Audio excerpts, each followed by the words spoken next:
So I was saying that the best way to do pediatric cardiac arrest is to prevent it. What do kids die from?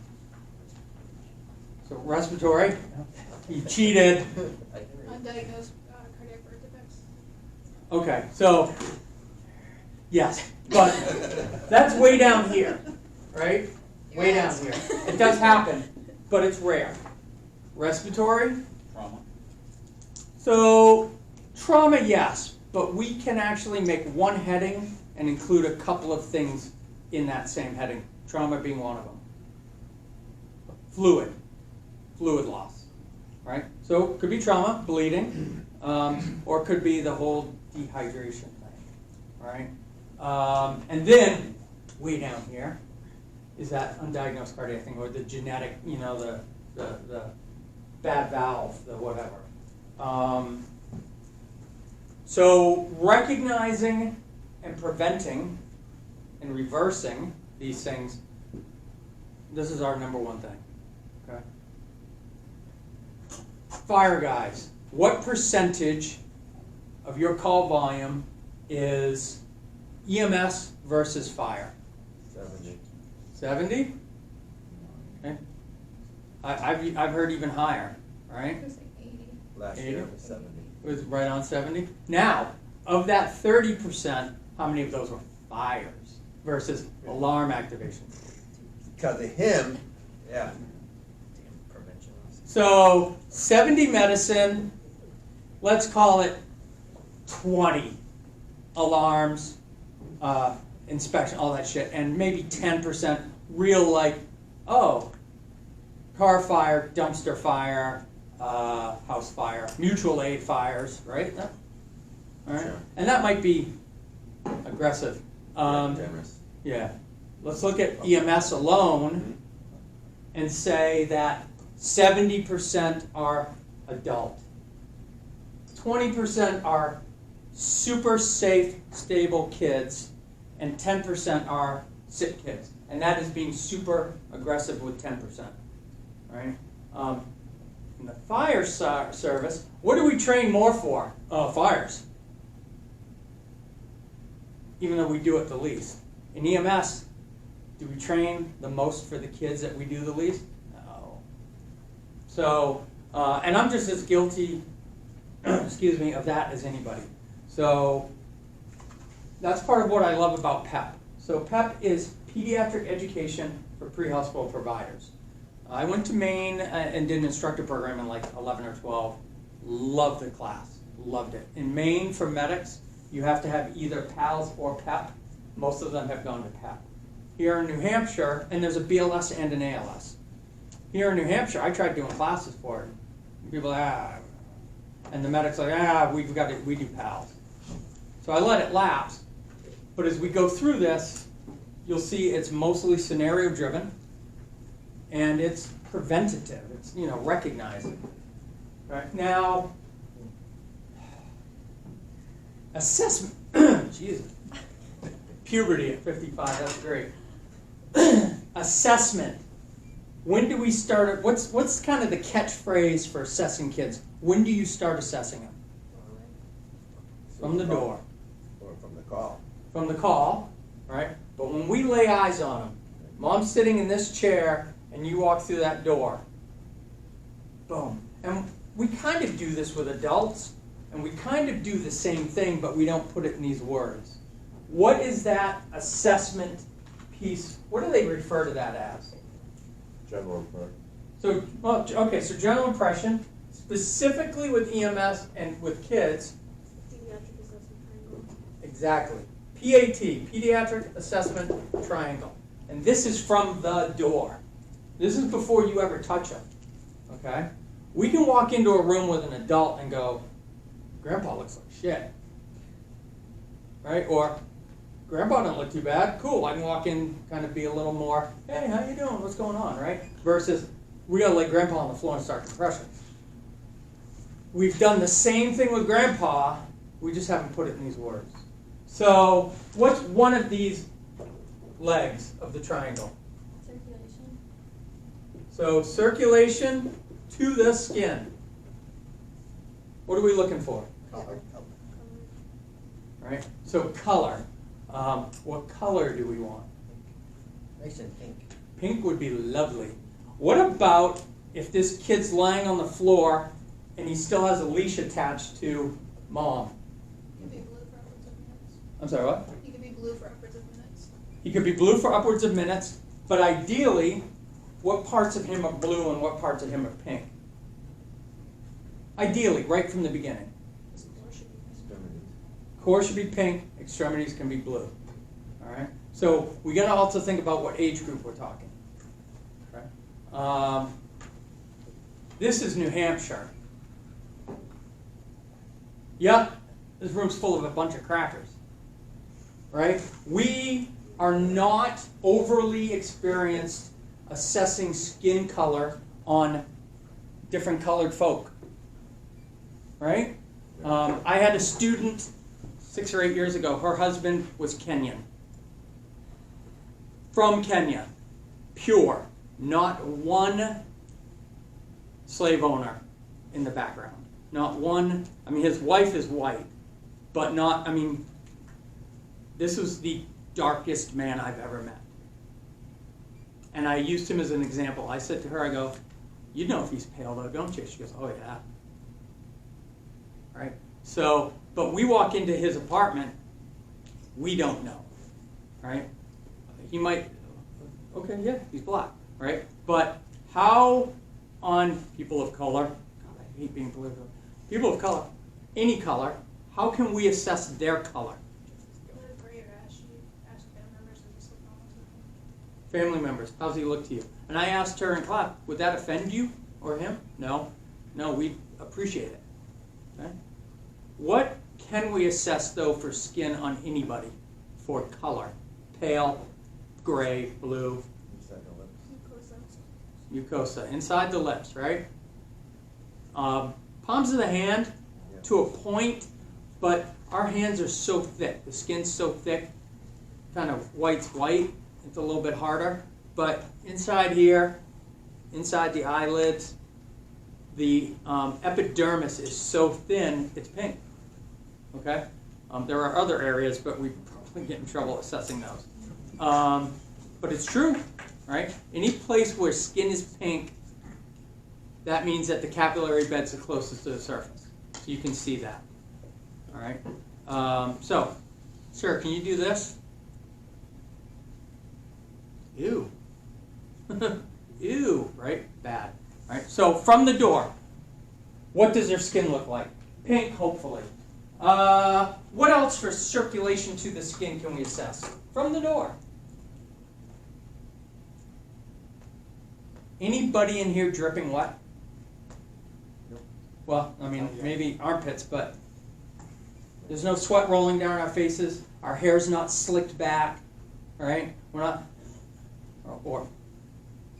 So, shivering, sweating, those sorts of things. Circulation of the skin. What's another leg on this? Work of breathing. Work of breathing. Right? We look around this room, arms crossed, leaning forward, leaning back, comfy, right? Everybody's comfortable looking. People are putting pressure on their diaphragm, right? He's got his arms on his chest, which is putting pressure on his diaphragm. If you start shortness of breath, you wouldn't do that. All right? It'd be like, what's that term? Tripod, all right? You're pulling up on your shoulders, which pulls up on your ribs and your intercostal muscles and leaves as much space as possible for your diaphragm to work. Cool. 4 years ago, my gallbladder tries to kill me when I checked into Disney. Spent the whole week in my hospital room seeing the Tower of Terror from my room. They took my shoelaces away. During that process of taking my gallbladder out, they did something to my diaphragm. So diaphragm, it's two halves. It's two diaphragms, a left and a right. Who knew? I didn't until they screwed one of them up. Okay? My diaphragms do not work together anymore. Okay? They work a little opposite each other. So after my surgery, I didn't lay flat because you get some belly pain and stuff. You sit up in your chair.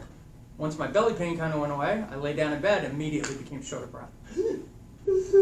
Woo, sat right up. Why? The weight of your body is coming to that. Your intestines, your stomach, your liver, which sits against your diaphragm, your spleen, which sits against your diaphragm, all that stuff pushes on your diaphragm. Can't take that big deep breath, you sit up. So if you are having trouble breathing for any reason, they tend to sit up.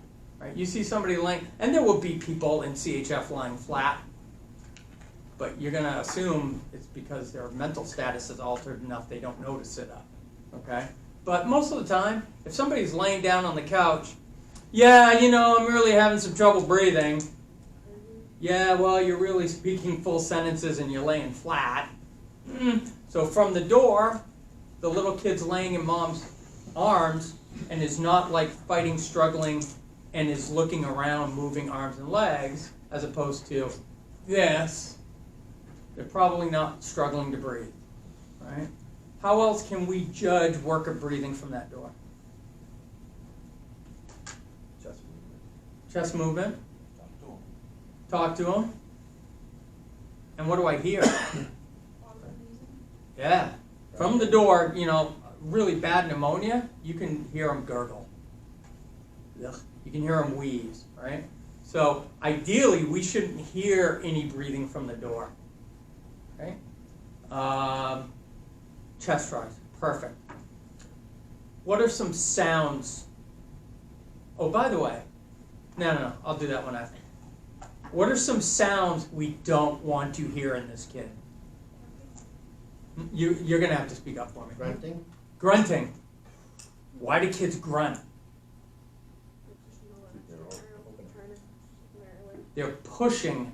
They're physically, right? Exhalation is supposed to be passive. You're relaxing. So if you are lifting, you're laying on a bench pressing, just the bar, and you can bench press 180, you don't make any noise. You get to 200 though. Right? Absolutely not Planet Fitness approved. If you are trying to push air out and you are pushing, you're grunting. Okay? Bad. Grunting in kids. One of my worst nightmares. Okay? You're making it an active maneuver. So inhalation is active, exhalation is passive. What is, hopefully everybody has this, there's a ratio. If you take a ventilator class or you run vents, they'll talk about I to E ratios. What do you think the I means? Inhalation, inspiratory. E? Yeah. Roughly speaking, what do you think I to E is for a ratio? 1 to 1. You breathe in the breathe. 1 to 2. Active, passive. The numbers are a little like 1 point something to 2 point, but 1 to 2. Which also makes sense if you think, well, that's 3 seconds, right? In between each breath, there's a little pause. You're not always going, if you are, you're hyperventilating. But if you were doing that, how many breaths a minute would you be taking? How many seconds in a minute? This is 3 seconds. Yeah, 20 breaths a minute. Okay, even Spalding, I got that. So that would be 20 a minute. But there's a pause in between each one. That basically gives you your 12 a minute. Okay? If you are bronchospasm, you are tight, you are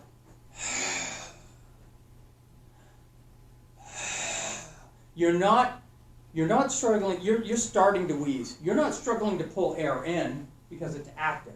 My intercostals pull up and out, my diaphragm pulls down and out. But passive, to get that air out, I have to work a little longer at it. Your asthmatics, your bronchitises, you'll see that expiratory phase extended. And when that's not working, they start grunting.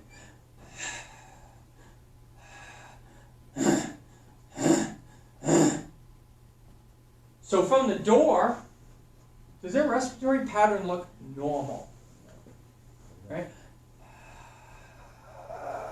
And you hear that wheeze. Ah, crap. Right? So like if I'm running a vent, and I know this kid's wheezing, I'm going to set, and I'm bagging them completely. I've paralyzed them, so they're not breathing on their own. I have sedated them because I'm not Dr. Kevorkian or Dr. Mengele from Germany. I'm going to make this longer ratio so that they can exhale longer and not trap air in before the next breath. Hyperventilating this kid at 60 a minute because you're anxious and you're bagging him really fast, do you get that 1 to 2 or 1 to 3, 1 to 4? So if they're not letting all the air out with each breath, what's the potential? Okay, some acid. Yeah, but I'm thinking more in the lungs right now.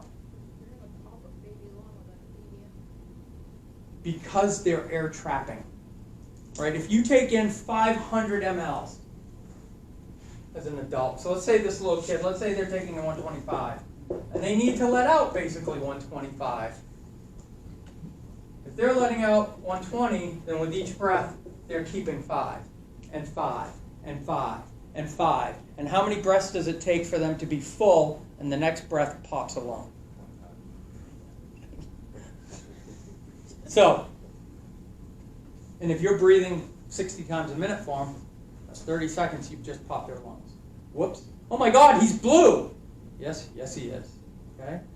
He's looking like he should be on a stick in a parade now, right? Because it's just this big around. So, think about that when you're, one of the reasons we don't hyperventilate people. They need to be able to exhale. Okay? So you can kind of see that from the door, work of breathing. What's the other leg? Appearance. Yeah. Alertness and crying. Alert.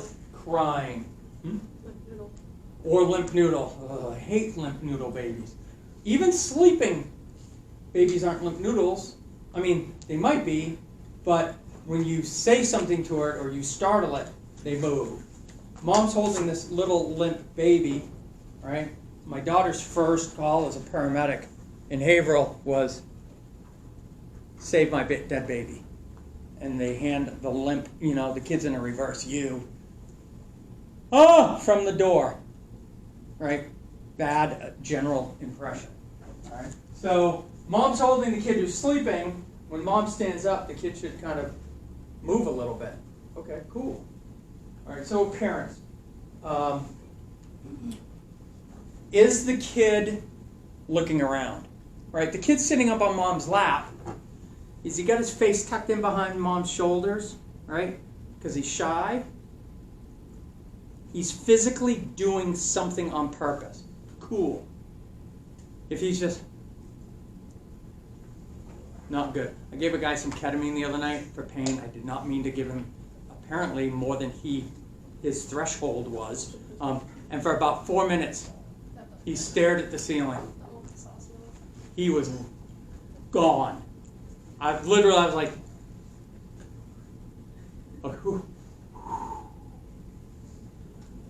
that look as you walk in a room is bad.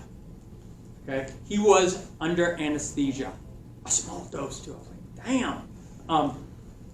If this kid looks like he's been put under anesthesia and he's sitting in mom's arms, that's wrong. So appearance from the door. And we are going to refer to this for the next couple of hours while we talk about these things.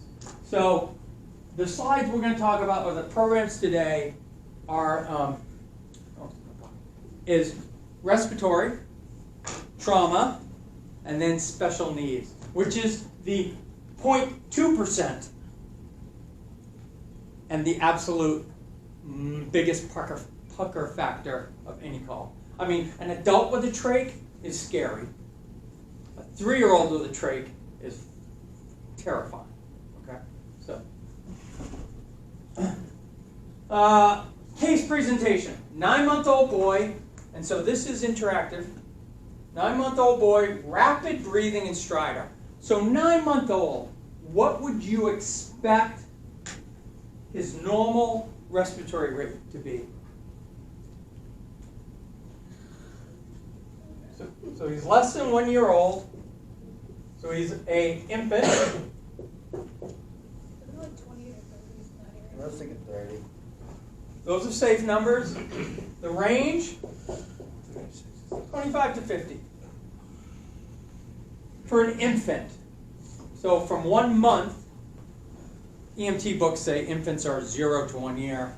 Truthfully, 0 to 1 month is a neonate. 25 to 50. You've got a 1-month-old, you expect closer to 50. You've got that 9, 10, 11-month-old, you expect it to be closer to the 25 side. So, rapid breathing. Okay. Mom says he's had a cold and fever for 2 days. Now remember, this was way before COVID, okay? But it was after SARS, after all the bird flus. He developed a loud cough, wheezing, and trouble breathing today. No history of foreign body ingestion or aspiration. So in other words, you know, that events leading up to it, he hasn't choked on anything recently. What are some differential diagnoses? And what do I mean by that? Causes, different causes. Give me one. Pneumonia. We'll go right around the room. Flu. Ooh. Boom. Where'd you pull that out? Mic drop. He has kids at home. Probably had a phenomenal instructor who talked about it. He did. Croup. What's your reaction? More specifically, be short of breath. What's a better term? Anaphylaxis. But I'll just write allergy because it's easier. Come up with something that causes shortness of breath.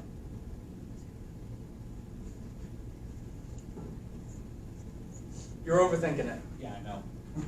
All right, we'll come back to you. Just shout one out when you get it.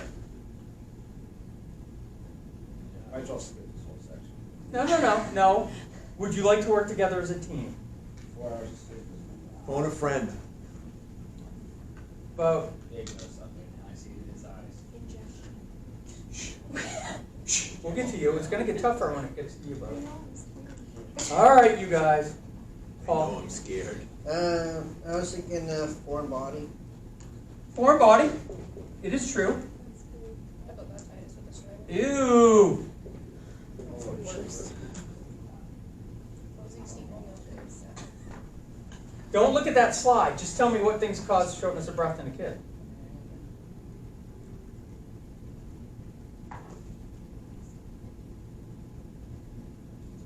Aspiration. That's foreign body. Asthma. Oh. All that work. There's a big word wheezing up there. No. Don't look at the screen. Just anything that could cause trouble breathing in a kid.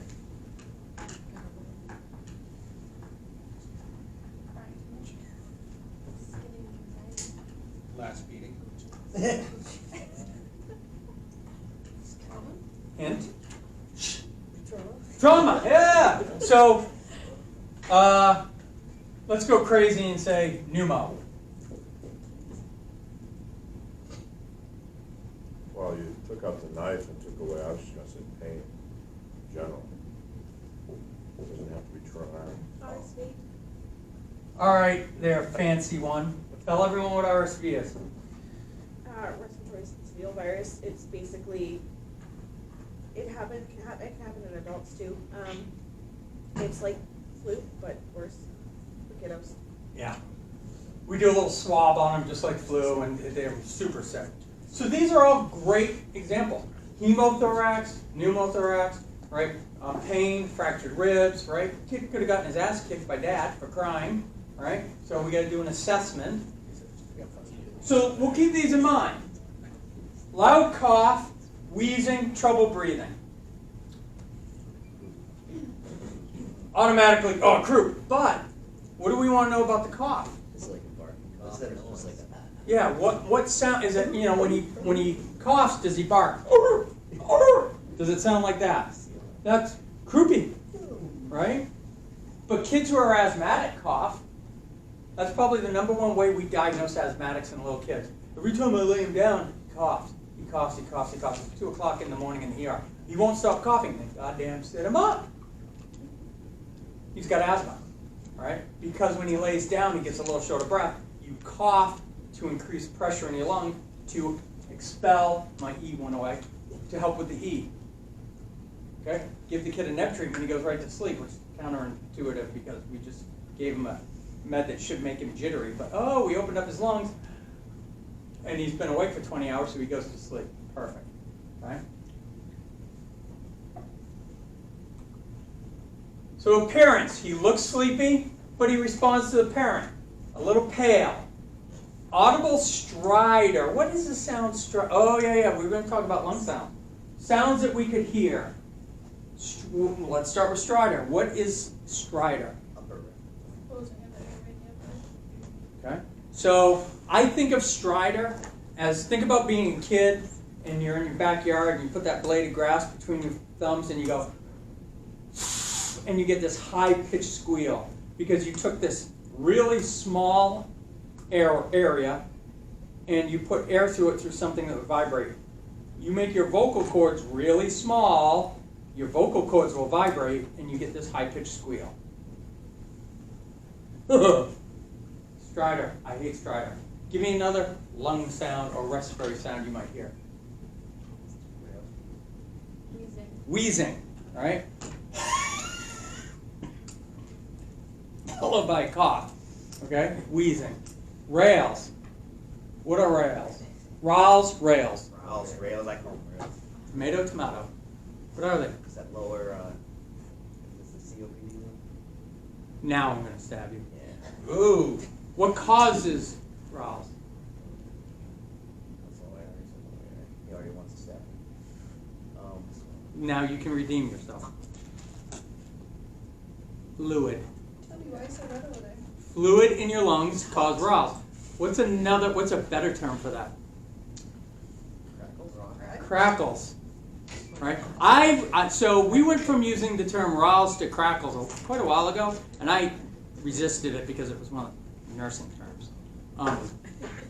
And I hate nursing diagnoses and all that bullshit. But as it turns out, the definition of rails is adventitious lung sounds, which could be any other unusual sound, but we've come to use rails for fluid bubbling. So crackles is actually more accurate. I hate admitting that, but it is. But crackles are rails, right? If you have long enough hair that you can do this next to your ear, that is kind of the sound of fine crackles. A little bit of fluid. Don, you can put your ear next to his hair and do it. And Oh, yeah. but think about a fish tank. Mustache.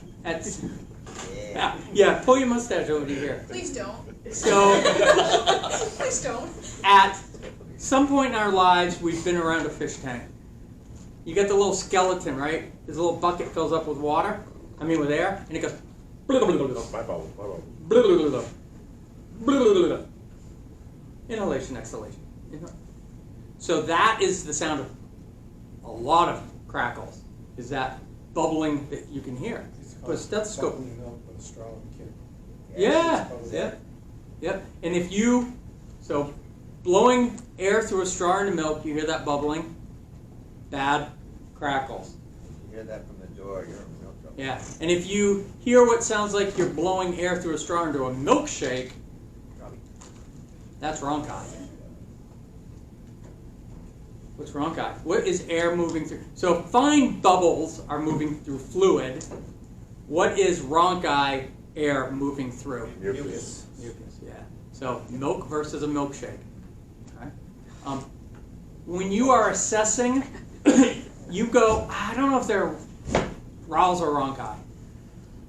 What causes crackles? Usually, what diagnoses causes crackles? Pneumonia. CHF. You can get some with pneumonia, but CHF generally we think of crackles and rales. CHF is both sides, both lungs, gravity dependent. You hear a little bit on both sides in the bases, and they're a little short of breath. Those are crackles. You hear crackles up here, but no place else, and they're sitting up. Does water and milk run downhill? Yes. Will a milkshake run downhill? No. Mucus sits up here, or over here, or over here. So you hear mucus, generally speaking, in one area or another, not bilaterally at the same level. Right. Somebody taught me once, hey, if you think is it mucus, or is it rales or rhonchi, have them turn their head, take your stethoscope off your ears, have them cough a couple of times hard. Go back to the same spot. If it is CHF, that fluid will still be there. If it's rhonchi, that mucus moves when you cough. So, crackle, crackle, crackle, crackle, cough, cough, quiet. It's rhonchi. Okay? So, whoop, whoop, whoop. There we go. So, this kid's wheezing. We can hear it. Mom says he's wheezing, been wheezing. We hear stridor. So mom said wheezing. Moms, dads, lay people don't always know the difference between what we know of lung sound. So the kid's got some stridor at rest. Intercostal and subcostal retractions. What are costals? Muscles between the ribs.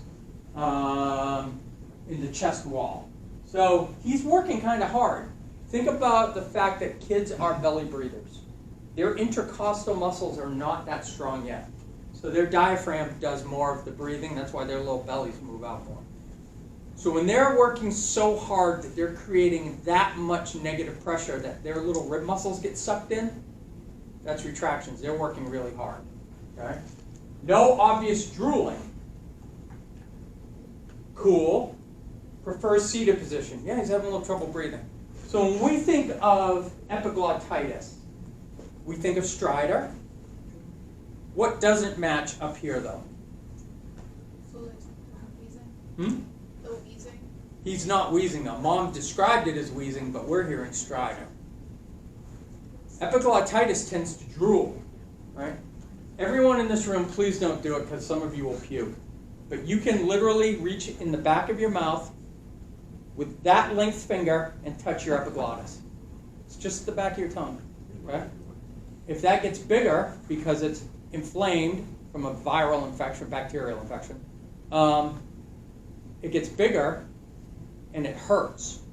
So, right, if your ankle gets swollen, will you walk on your ankle because it hurts? No. So if you swallow and your epiglottis is screaming in pain because it's being moved, you won't swallow. So what do? You drool. And little kids drool anyways, but they drool. Okay? So this doesn't match that. But the stridor does. All right. Now, from the door, this is what I want you to think of. And actually, Pat talks about this. Sick, not sick. That's your impression. Or like my EMT students and AE students hear, oh shit, or ah, right? So, sick or not sick? This kid from the door. Yeah, he's sick. Now, is he dying? Not yet. Yeah. All right.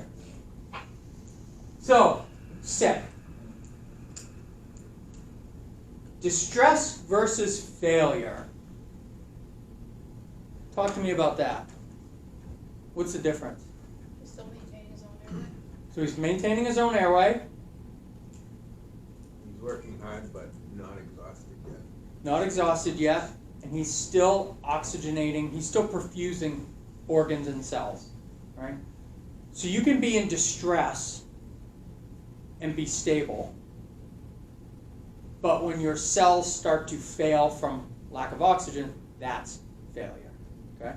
So distress, I'm asthmatic, I'm short of breath. I'm having trouble breathing, I just went for a run, and I'm really having a lot of trouble breathing. Big long ass sentence on pink, warm, and dry, that's distress. I'm sitting in a chair, tripoding, and I'm turning blue, that's failure, right? So our treatment modality changes from, you're an EMT, hey, do you have an inhaler? Why don't you take 6 puffs off of that bad boy? Versus, holy crap, as a medic, I'm going to hit him with some Epi and some nebulizers and some mag sulfate, and if that doesn't work, and really quickly, I'm tubing it. Okay? Failure equals aggressive therapy. Distress is, we can kind of go a little bit at a time and let's see what we can do. All right? So upper airway obstruction, because he's got this stridor. Stridor is upper airway. Position of comfort, a little supplemental oxygen. What do you think his diagnosis is?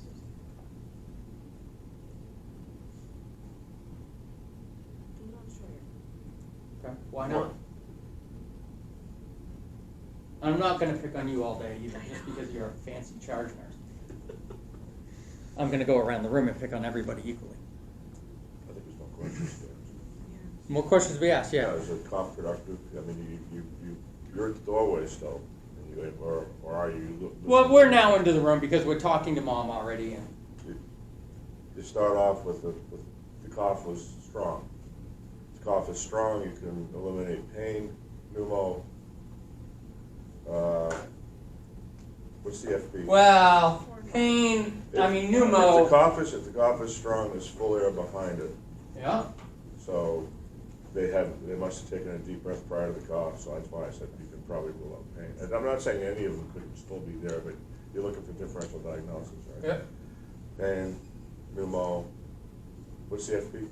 Foreign body. Foreign body, you can cross those out. Yeah, because we now have the history of no choking and, And they cough, But- and they cough forcefully, again, you can, This is external foreign body. right. He kind of does have a foreign body. He's got It's mucus. anatomical. He's got mucus. So you start, and you probably rule out allergy at this point, for now. A working diagnosis, then, so now you got croup, bronchiolitis, flu pneumonia could go together. But Probably not asthma with the mucus. somebody rule out, give me one good reason to rule these things out. Upper airway is stridor, or stridor is upper airway. There's no reason. These are These are lower airway, diagnoses. okay? So the two, whoa, I didn't want that one. I was gonna Jesus, I say, meant how are this you one. kicking Yeah. epiglottitis out of that? Threw me out there. Go. All right, so now we're left kind of with the two major ones. I mean, RSV can be upper airway too, but the two main ones in this age group, croup, epiglottitis.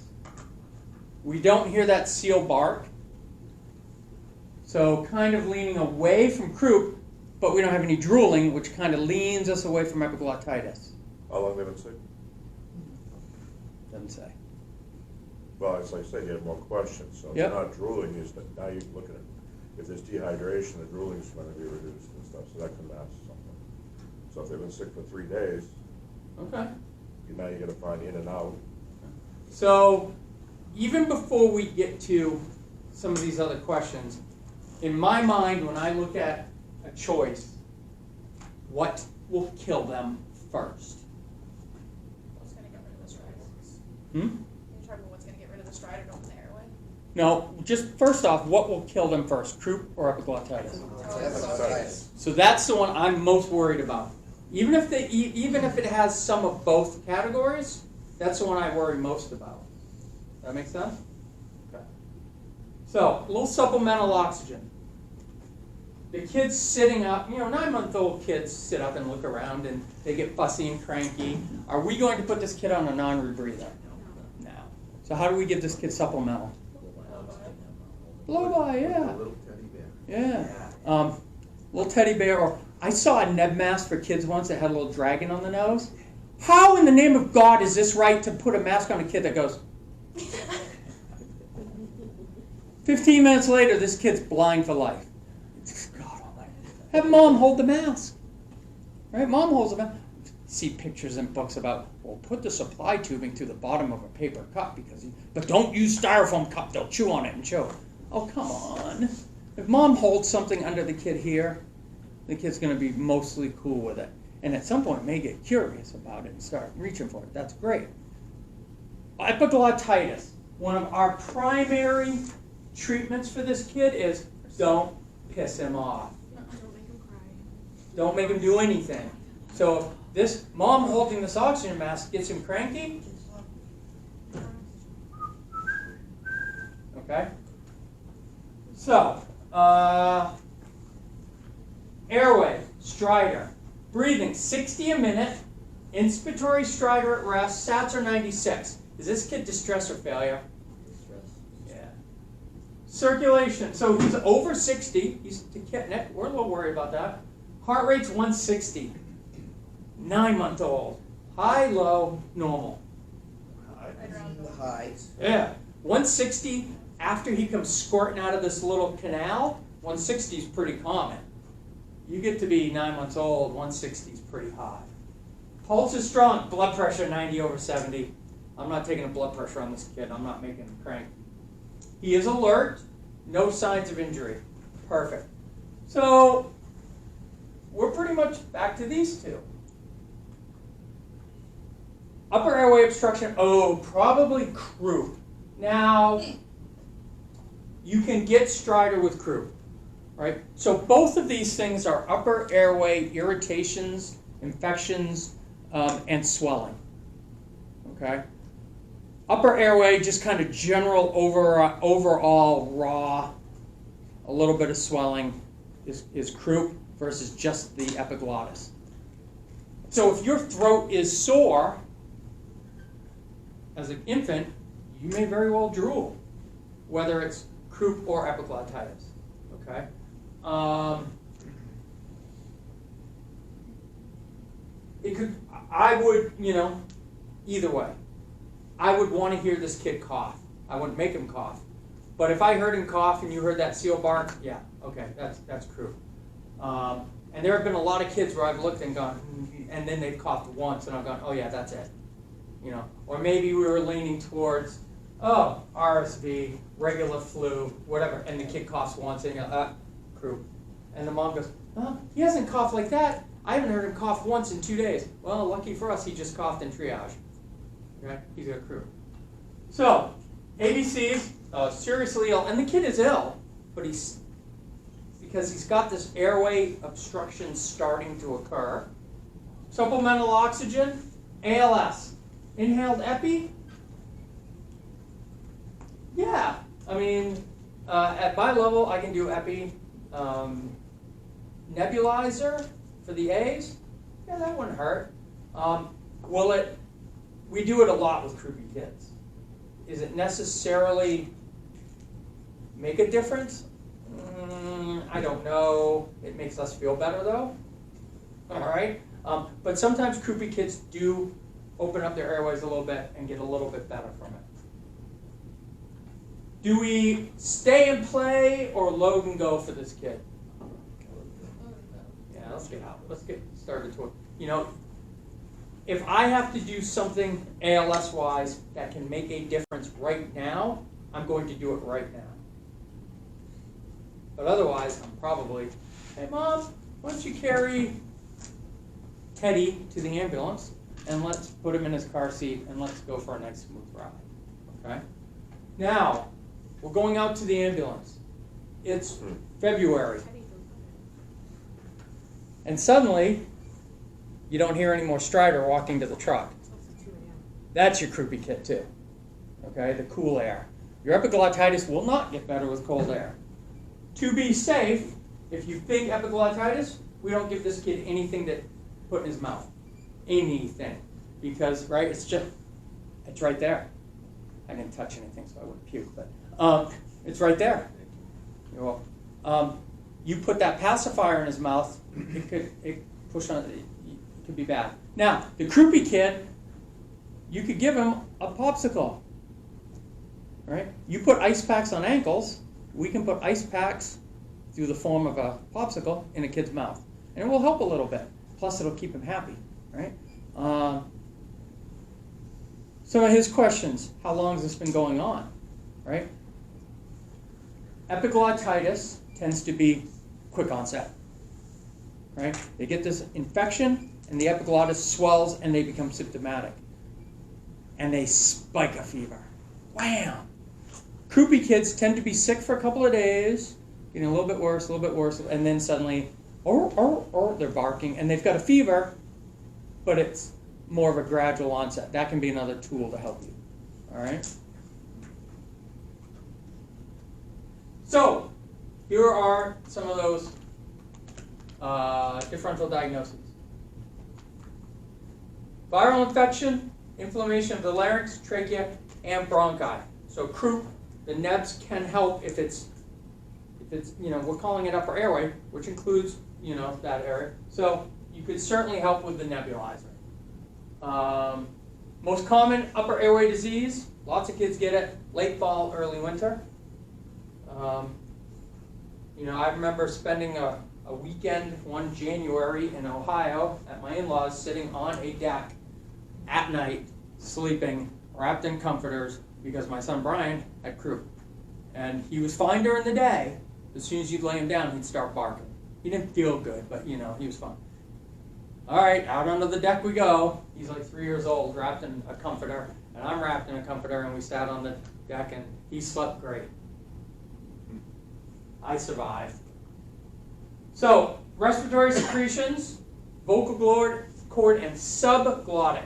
Glottic opening, where your epiglottis is and your vocal cords are, is glottic opening. So sub is below that. Cold symptoms, 1 to 3 days. Total, it's about a week. Get some nasal congestion, get some hoarseness, a little bit of the barking. Over half of these kids have stridor. Okay. Tachypnea, what's that mean? Fast breathing. Low grade fever, 102, 103, 101, 102, maybe 103. The epiglottitis tend to be the 104s, 105s even. For each millimeter of edema, swelling, you lose half of your airway. You in this age group. So, signs that they're failing. They're getting agitated. They're getting lethargic, hypoxic, and cyanotic. Tidal volume drops, right? That 125 starts going down, down, down. And then, the big one, they stop breathing. Okay? This is a very adequate description of respiratory failure for any reason, not just croup, not just epiglottitis. They get a little cranky, they get really kind of sleepy, and then out they go.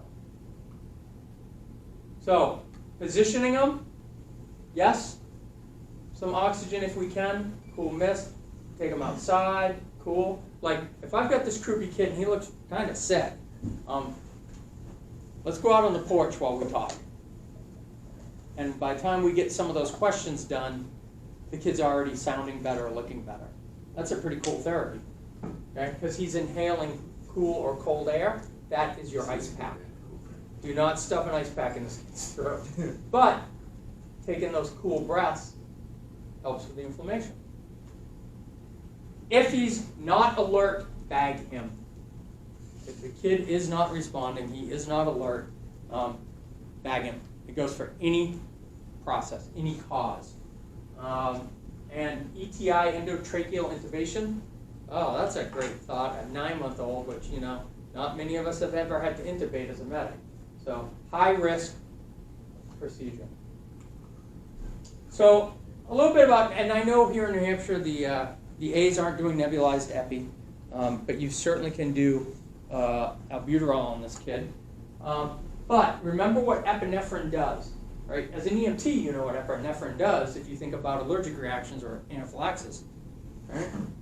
It's a vasoconstrictor. Did you say dilator?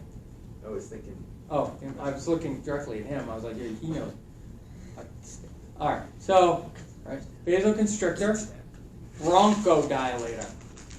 So, how does vasoconstriction help swelling?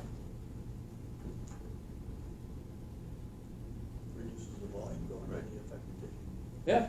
Less volume in that tissue, the less size it is. That's what an ice pack does for you on your ankle. You throw your ankle up on a pillow that you've just sprained, and you put ice on it, you are restricting blood flow to that tissue, swelling goes down, and the Percocet works better, or so I've been told.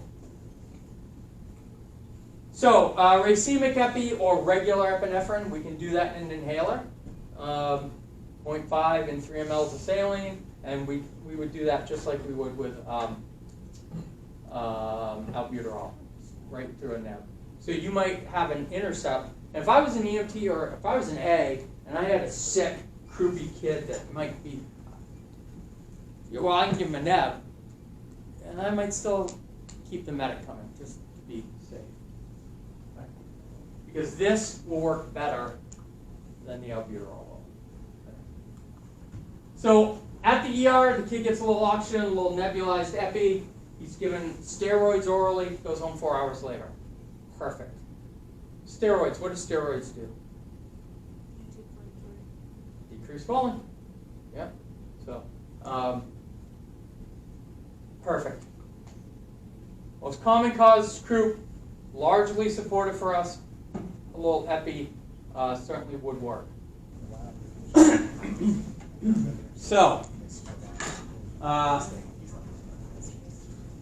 why is that up there? Oh, there we go. All right, so 10-year-old boy having trouble breathing. All right. So a little review about differential diagnoses, right? So in school-age kids, all right, we look at asthma, pretty common. Pneumonia, foreign bodies. We do see anaphylaxis in these kids. We do see chest trauma in them. Okay, so these are kind of some of the things we want to start thinking about as we're going to the call. Team roles and impossible management. This is right out of PALS, right? All right, so we are a 2-person ambulance crew. We need to have a chief, not a white hat, but we need to have somebody run the patient care, and we need to have a gopher. All right. One of the worst things I've ever run into at work is 2 headstrong paramedics on the same call, because they're both trying to run the patient care. No, this is my call. I will make the choices. Can you please do this? Can you please do this? Can you do this? Okay. When you have 3 or 4 of us, or 5, right? You have kind of a typical ambulance crew. Typical 2, 3 on an engine. If everybody's running helter-skelter all over this place, nothing is getting done. All right. So if it's my turn to attend, I'm the one doing the history and the physical, and I am going to assign roles. I'm not just going to assume the shit needs to get done, because when I look up and nothing's getting done, I'm going to get mad. So, but I should be mad at me, not at you guys. So, hey, can you do my vitals? Can you go talk to mom? Find out if, or go write down his meds. I'm talking to mom too, but we need to write down some meds. We need to, can you get the stretcher? Can you start a nap? Can you, whatever, okay? The team leader should be assigning roles. When you walk into Portsmouth or Concord for a trauma team activation, there are 5 or 6 people in the room, and that's, I don't remember exactly now. Boom. The surgeon, so like if that's the head of the bed, the surgeon is standing over here, taking a report from EMS. EMS talks, the surgeon asks questions. Nobody else talks, okay? So that it's calm, it's quiet, there's not just this mishmash of crap, and it's hard to pay attention. Everybody hears report from the EMS person. The surgeon asks a couple of questions, and then starts to give orders. There's a nurse here with the computer. There's respiratory at the head. If the patient needs oxygen of any sort, respiratory is going to take care of that. There's a nurse for IVs and meds. There's a nurse over here with the monitor and vital signs. And it flows. My experience, like say at Frisbee, with a sick patient was, we'd set up metal stands so that everybody could come in, sit down, and heckle and shout shit from the peanut gallery. That's common in most ERs that don't train this specifically. And PALS and ACLS says you should be, and nobody does, but we need to incorporate that into EMS as well. All right? I got 5 people in this room. All right? A couple nights ago, we had a cardiac arrest in kind of a hoarding kind of house. I got 1 person on each side switching off compressions. I got 1 person bagging, and I got this person who I'm handing meds to. He's an A. He's doing my IO. I'm handing him meds just because the meds are up here, and I'm just kind of standing here, overseeing.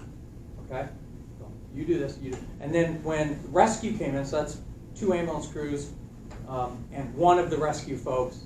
And then as more people came in, I said, "Whoa, can you guys do me a favor? We don't have any room here. Can you guys just stand right there and be ready to kind of swap out as we need? Yeah, Kevin, let me know." Okay? Because otherwise, we're going to have way too many people around this tiny space. Nothing gets done. So one of you needs to oversee this call when you're in there. All right? So our scene size up. Right? What do I see, hear, and smell as I approach the scene? Right? I mean, this is a 10-year-old trouble breathing, but I still want to know if outside there's a fence this tall and a chain this big around and there's no dog on it. Because that means said dog is in the house, right? I want to know if I hear loud noises, yelling, screaming, "You bitch," woohoo, 10-year-old boy or not, I might drive on by and call PD, okay? So, general assessment using PAT. The kid's 10 years old, and New Hampshire protocol says if you don't fit on the Broslow, we treat you as an adult. Medication-wise and equipment size-wise, we use adult-sized stuff at this point. But he's still a 10-year-old kid. Patient assessment triangle from the door. Pediatric assessment triangle from the door. Okay? Now, once we actually get up to him, we're going to do our ABCs just like we do with anybody. All right? So you walk up to this 10-year-old. I always introduce myself. All right? I walk up. Hey, what's going on, man? And I either shake their hand or I might do a fist bump depending on their age. And then I put my hand on their wrist and I'm doing my ABCs. What's your name? Timmy. Great, right? Timmy. Really, Tim? Right? Timmy, what's going on today? What's wrong? And the kid goes off on this tangent about how he was riding his bicycle and blah, blah, blah. Okay, so my A is open. My B is he's telling me the story about, riding his bicycle, and I'm hoping it's going to lead to the complaint. We might have to guide him in that direction, but it might be exactly why he's having trouble breathing. And I've got my hand on his skin, so I know it's warm or cool or sweaty or dry. And his heart rate, I don't want a number at this point. At this point, this is Goldilocks. Too fast, too slow, just right. Right? Boom, my ABCs are done. The kid's answering questions appropriately. The D part, that whole disability stuff, right? That's done. Right? Versus any other change to that. And at this point, we're deciding with this kid, do we stay and play, load and go, right? And that all depends on our assessment. So, then, additional assessment, right? Don't forget that whole sample, OPQRST, right? Those mnemonics are there for a reason. Somebody at this table over here and I both started, and somebody over there. We didn't have sample OPQRST. We just had to memorize every goddamn question. Right? I've been doing this a long time, and a lot of this is kind of intuitive to me now, but I still sometimes go, I'm missing something. L. Hey, when's the last time you ate? L. Okay? So please use that. We're going to do our assessment that we choose, whether it's head to toe or focused. Right? He's having trouble breathing. Ear to ear. Right? Hit that button, didn't I? He steps outside, spins his ankle on the ice. Hip to toes. Focused. Okay? Now, history. We are first on scene, as far as EMS. We're waved in by an anxious mother. Dad is attending the kid who is obviously working hard to breathe.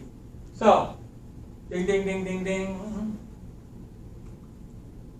He's anxious and alert. He responds to us with one word. Now, am I having any obvious dyspnea today? Just one giant run-on sentence for the last 2 hours, right? One word, bad. No, I can't. Okay? Pale, lips are slightly blue.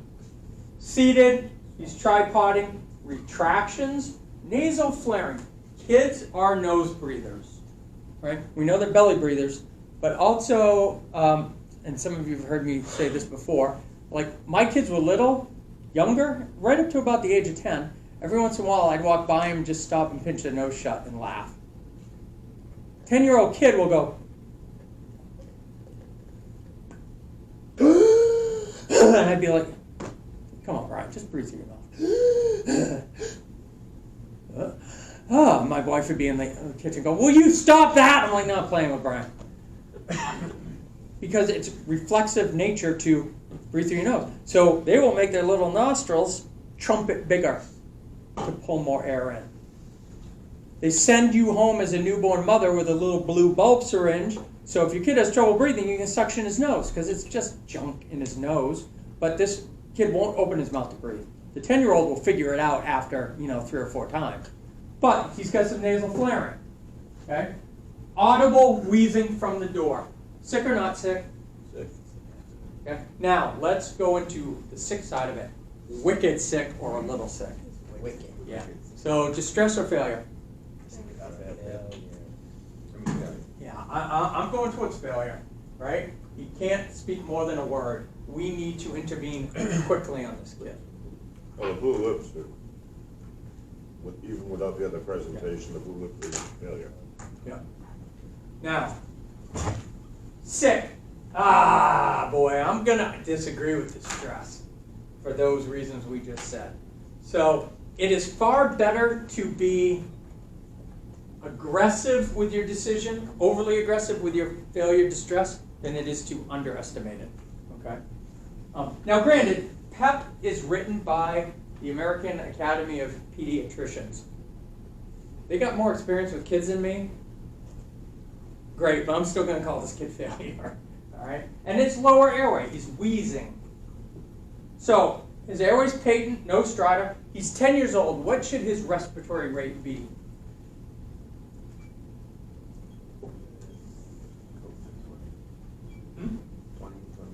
Yeah, 20, 25. One of the book terms, definitions, 15 to 30. Right? Yeah, because 12 to 20 for an adult, he's kind of an adult physiologically, 15 to 30. 48, a lot fast. Way too fast. Tidal volume, poor air entry, diffuse wheezing, diffuse being every place, all the time. Sats are 88. Could be better, could be worse. Cap refills less than 2, that's great. Good blood pressure. So A is good. C is good. B we're struggling with. He's alert, oriented, no signs of trauma or rash. Cool. EMT's in the room. What do you want to do for this kid?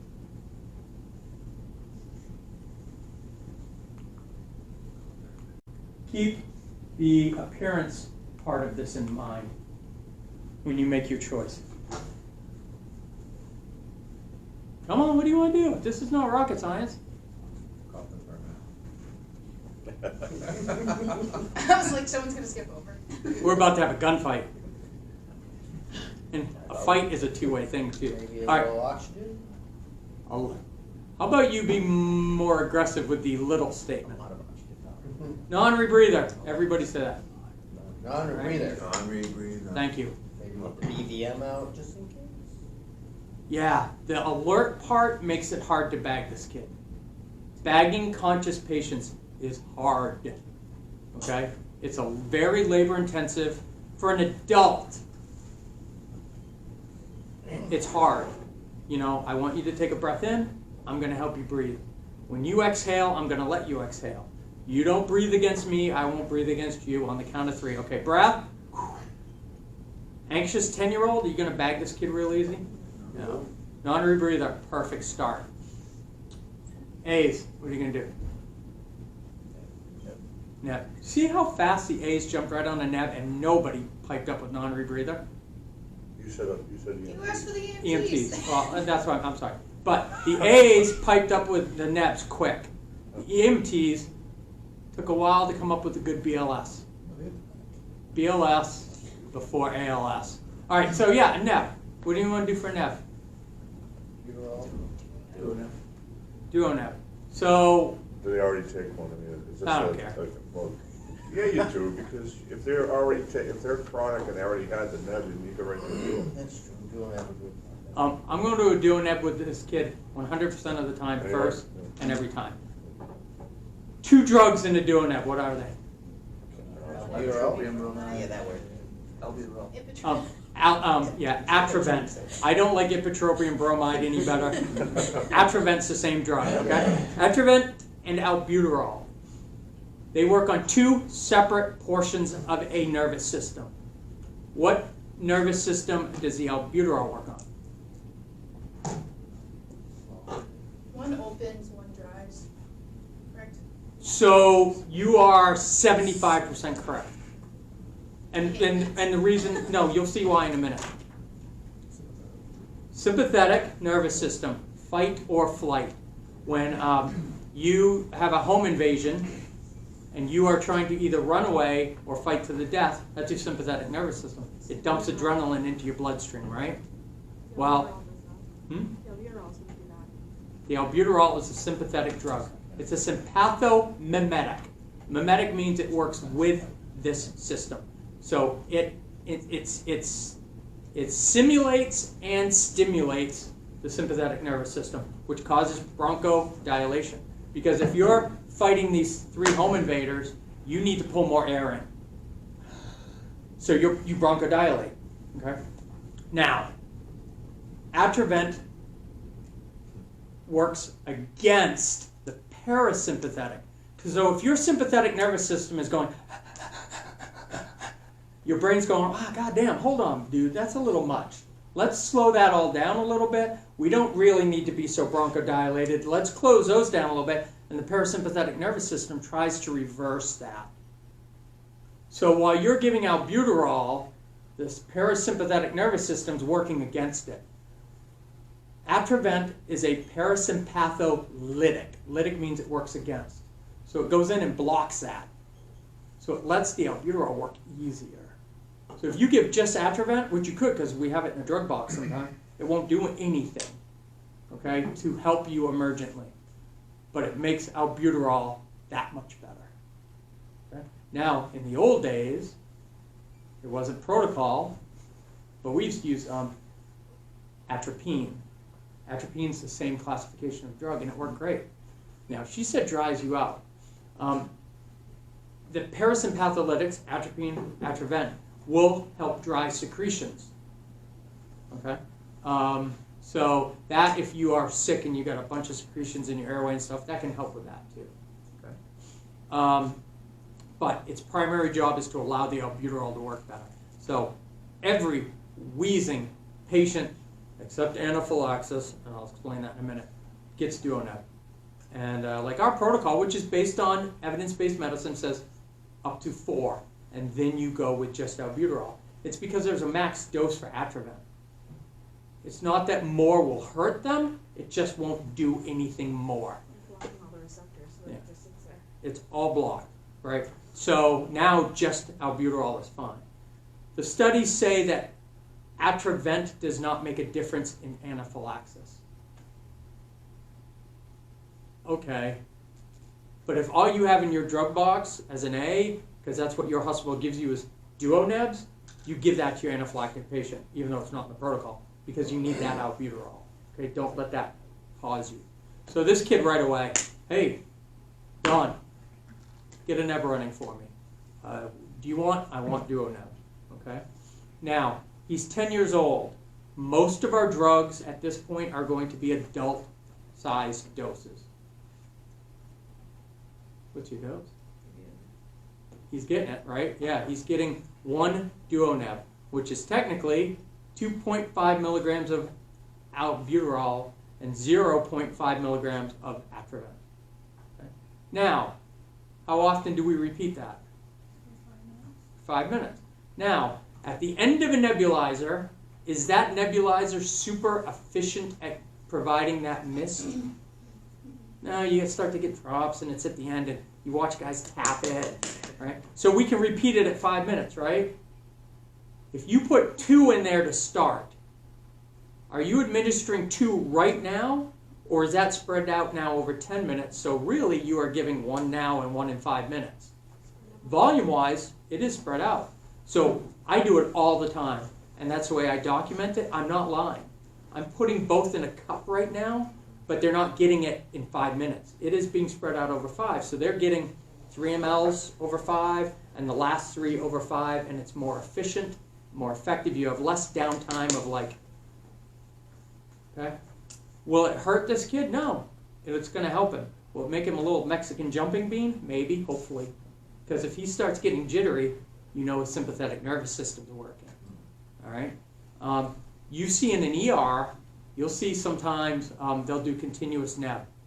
And they'll tell respiratory, I want a continuous neb for 1 hour. And they bring this big-ass cup down and they fill it with, and they just sit there for an hour. And they, no, this is great! Right? It's like they're coked out of their brain. Right? So, yeah, good theory. What about IVs? Anybody want to start a line on this kid? Yeah, why? Wow. No. But that is a very... You've been to Exeter once or twice. That is a very legitimate reason that people do stuff in... No. It is a very accurate reason why people do stuff in EMS. It's not legit. We do shit because they need it, not because I don't want to get yelled at. Okay? How long has this kid been sick? It's for the off chance that he decoms and Right. you need ALS to administer medications, and at that point you already have your line in place. Yeah, but you know what?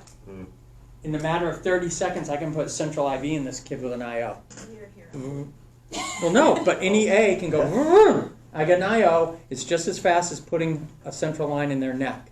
So I don't need that line in case they crash anymore. Don't care.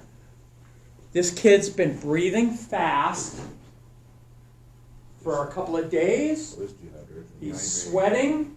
He's not eating and drinking. Things that kill kids are oxygen and fluid. He needs rehydration. And if he's got a ton of mucus in his lungs, which he probably does, right?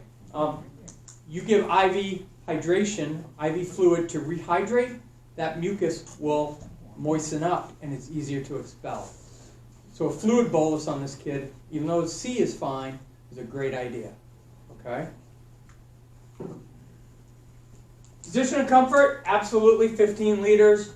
If the kid has an inhaler, right? Let's assume he's asthmatic. Mom and dad, has he done his inhaler? He had 2 puffs. When was it? 3 hours ago.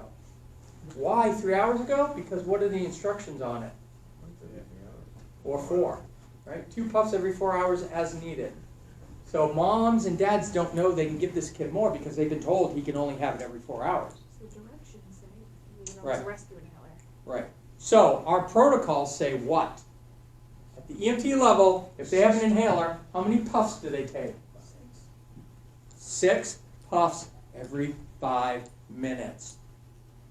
Now, a puff off an inhaler, when you are tight like this, 1 puff off this and then the second puff, you're going to get a little bit of that medicine in. A little bit. It's not like me right now going, with nice big tidal volume. Hold it like he took a hit off a joint, or so I've been told. Let it out. This is, so a puff, wait a second. A puff, wait a second. A puff, wait a second. So each one, in theory, goes just a little bit deeper. Okay? And then 5 minutes later, you should be able to get more of it in. So he's not truly getting 6 puffs of this medicine that first time. Okay? That's why nebulizer works so much better, is because every breath you take, it goes a little bit deeper, a little bit deeper, a little bit deeper over time. Okay? Now, nebulize albuterol, absolutely, every 20 minutes, every 5. Repeat as necessary. Now, asthmatics. I tell people about the AEMTs. I tell them about your asthmatic people and medic intercepts. You look at this kid and go, or this adult and go, I'm going to give him a neb. I'll give him a neb. And you know it's going to be fine. Go ahead and cancel me. You can give nebs. Do you still want a medic coming to you on this call? Yeah. Because there are other things I can do, right or wrong. You guys in your box of tricks have epinephrine for anaphylaxis. That EpiPen, or ready, set, inject bullshit, would work great with this kid, but you can't do it. I can get in your truck, though, and give him Epi every 2 minutes through an IV. Well, hopefully, right, and turn him around. Mag sulfate, which is a bronchodilator muscle relaxant, I can do that. In worst case scenario, we can make it easier to ventilate it. Okay, so, but you give him his second neb, right? At the end of 10 minutes, his neb runs dry, and now he's speaking full sentences and he looks okay. Hey, we can cancel ALS now. All right, it's easier to cancel us than have us come back. So, cold symptoms for 2 days, short of breath this morning. Oh, penicillin and seafood. He does have asthma. He uses Flovent now, albuterol. Last meal was breakfast 3 hours ago. What do you want to know about breakfast? Yeah, Box of bagels. It was a moldy mushroom. Events leading up to it, he started wheezing during phys ed class. So he's been sick for a couple of days, has breakfast, goes to school, because remember back in 2015 or whatever, it's just a cold, go to school. Right? It's not COVID now, everybody stays home for a month because he's got a sniffle.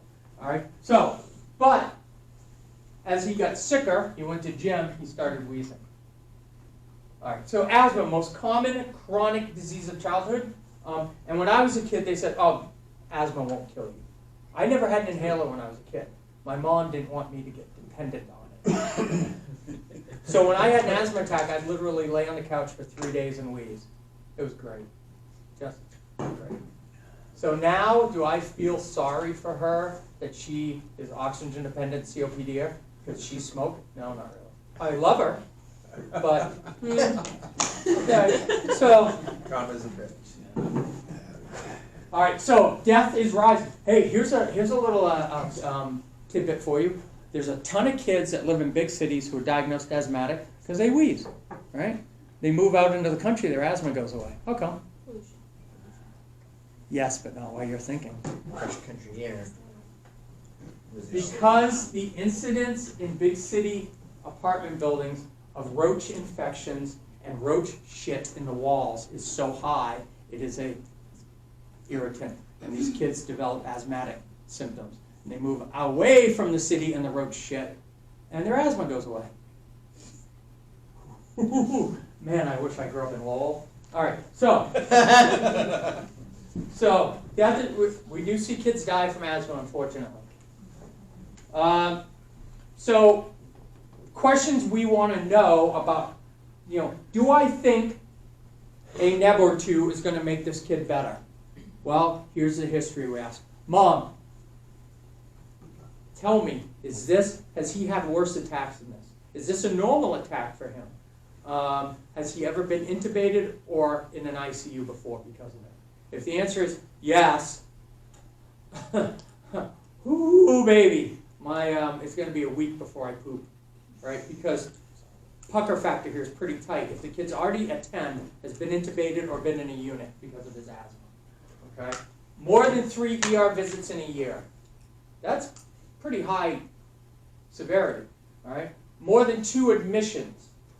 If he's gone through more than 1 nebulizer in the last month. So before I lost all my weight, my asthma was so bad, I was going through one of these every 2 weeks. Now, I go through 1 or 2 a year. Okay? Bronchodilators more than every 4 hours. Commonly more than every 4. Not like he got sick a day ago and we've been giving it, but does he use it every couple of hours all the time? And despite you doing the right stuff, and remember, a lot of these kids have nebs at home. Mom, you've been doing the nebs? Yes. He's been doing the inhaled? Yes. He's been taking his inhaled steroids? Yes. And he's still getting worse? Bad sign. Okay. So, triggers. He's been sick for 2 days, upper respiratory infection. Exercise. He went to gym, right? I knew exercise was bad for you. Cold air. Now, we talked about cold air with croup being a nice ice pack. Cold air. And adults too. I don't care if they're asthmatic or not. It's 0, 5 below, 5 above. I usually take the towel that we've got on the pillow, hopefully, and I'll kind of put it over their face like a little, I don't know, babushka or whatever they call it. Because that way when you take them out from the 68 degree to the 5 degree, when they exhale, they're warming up the next breath. As opposed to that first 5 degree breath, they bronchospasm. Okay? So, emotional stress and passive exposure. Oh, yes. Let's go back to my childhood again. 3 kids in the back seat of a car with the windows up because it's raining and my parents both smoking. Did you contact guy? Welcome to my world. Yeah. Mom, don't trip on your O2 hose. All right. I hope she never watches any of my videos. Jeez. All right, so small airway disease. Now, here's the other thing about this. In our lungs, what is the job of mucus? Wet. It is wet. Catch. It's not to keep it wet, but Catch stuff. yeah. So wet things, right? If you go to dust with a dry towel, you don't collect anything. You put water, you make it wet or damp, and you collect all that dirt and dust. That's what your mucus does. As it moves through your bronchioles, it collects dirt and dust. By the way, not right now in class because you're not supposed to be on your phones, but tomorrow while you're at work, Google dust mite. No, don't do that. And think about those in your lungs. So, mucus collects junk. I know. So you're a smoker and you cough up black shit every morning. That's because it's collecting nicotine as it moves through, right? So everybody has what's called goblet cells. We have them in our lungs, we have them in our intestinal tract for the same reason. Asthmatics have hyperactive goblet cells. So besides the fact that our bronchioles like to go and bronchospasm, and when that happens, everything gets irritated and the mucosal lining swells. We're also making more mucus than the other guy next to me, and so now we've got smaller plugs that plug bronchioles. So it's a kind of a threefold problem here. Our nebulizers, besides bronchodilating, help make that mucus wetter so it moves easier. Mucus that is damp and has some junk in it moves. Mucus that has a lot of junk in it or is extra thick doesn't move. So you get it wet and it'll move easier for you. Okay? That's, the whole, the home vaporizer. And you picture like our parents and grandma. Every time, like I was little and you got sick, I remember being sat in front of a freaking vaporizer and a towel. We were talking about that earlier. And I'm like,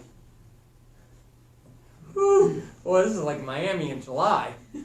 But you start coughing shit up.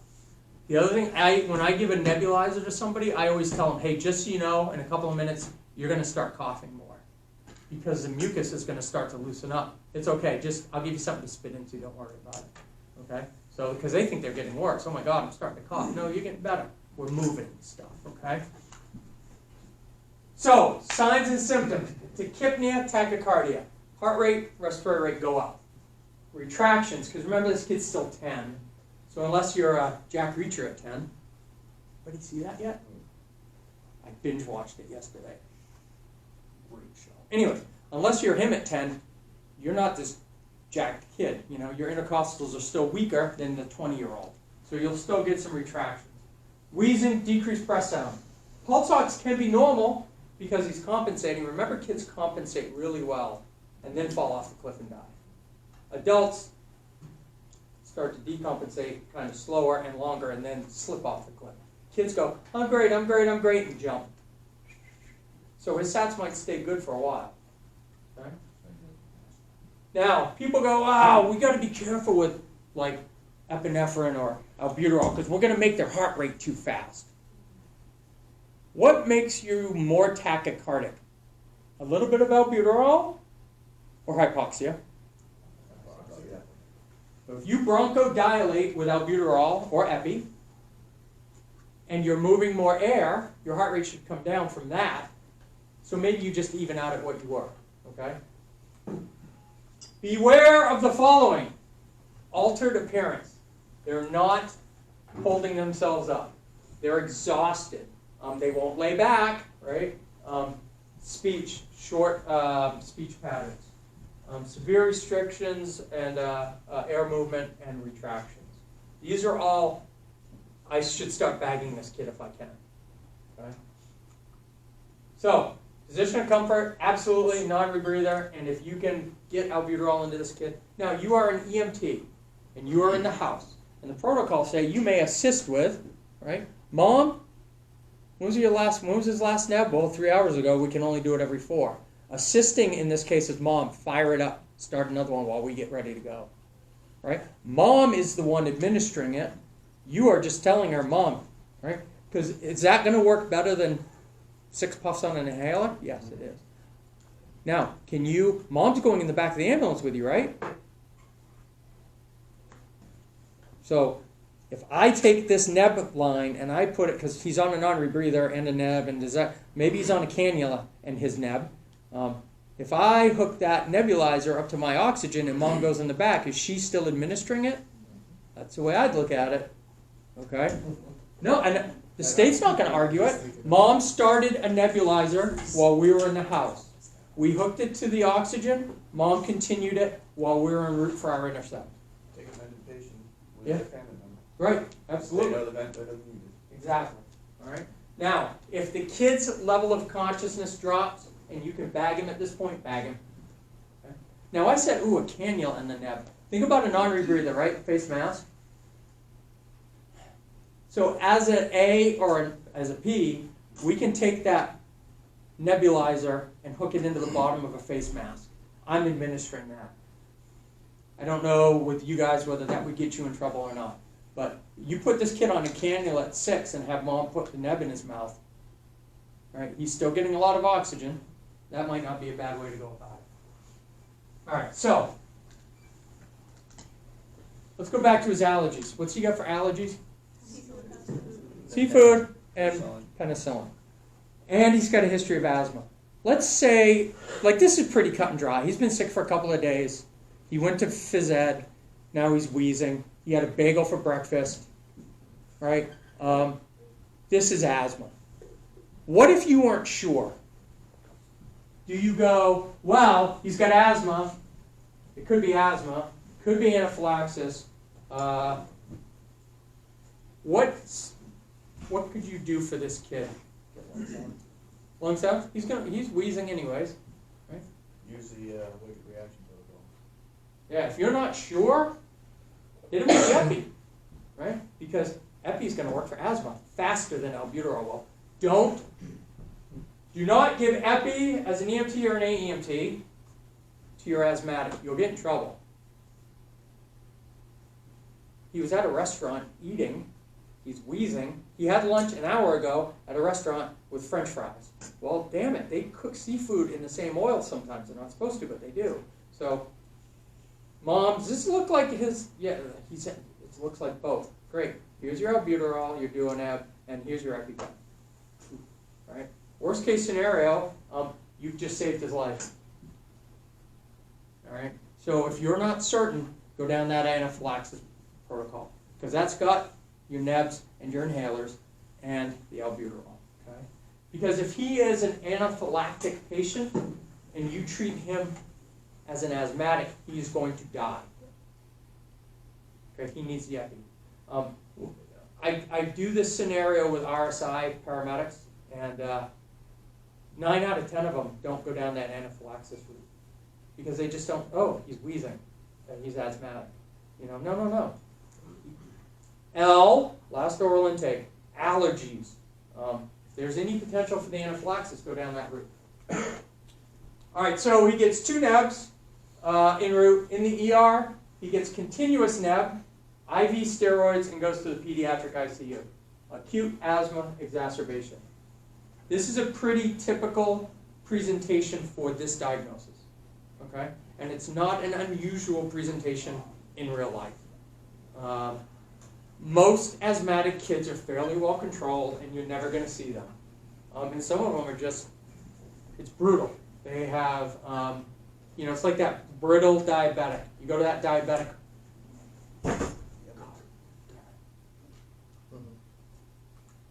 all the time, okay? Same thing. Occasionally, and there are billions of diabetics. You see 1 or 2 of them all the time. There are billions of asthmatics. You're going to see 1 or 2 of them frequently. All right. Severity absolutely varies. Worry about the kids who are having more than one or look like they're starting to fail. And inhaled beta agonists. So agonist works with a system. I said mimetic. Mimetic and agonist are the same thing.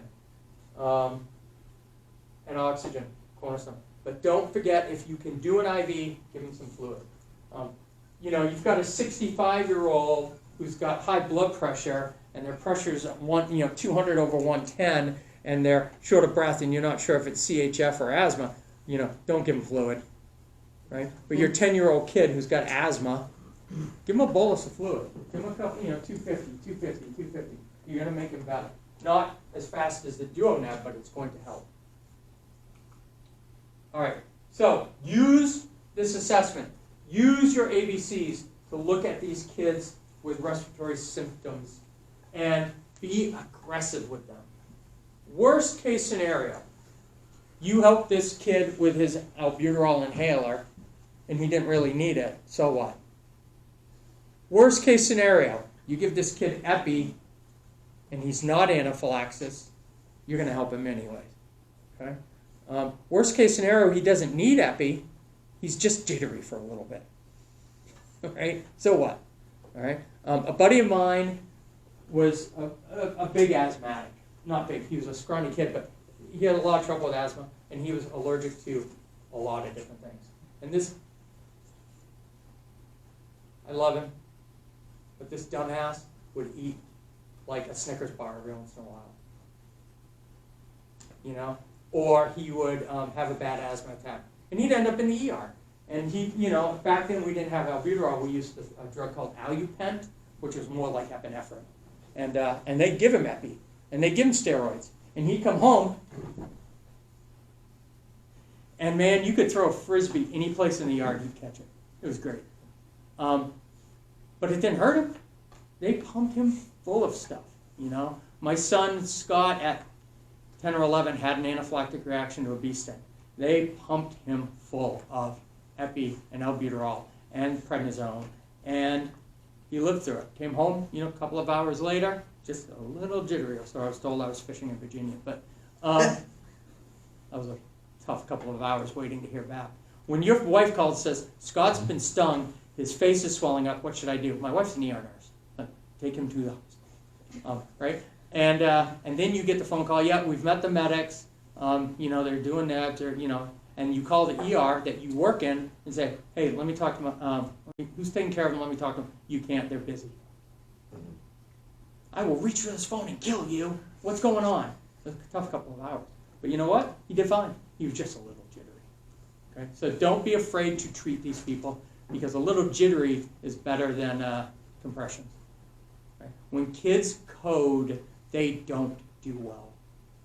You have an adult, right? If I fall over in front of you in VFib, it's sudden cardiac arrest. I've got a pretty good survival chance here with a bunch of you in the room if one of you takes control, right? And you get an AED. Because it's just, it's VFib. I'm talking, I'm healthy, VFib. I have a good success rate. This kid is so far behind the oxygenation curve or so far behind the fluid curve, they don't do well when they arrest. Right?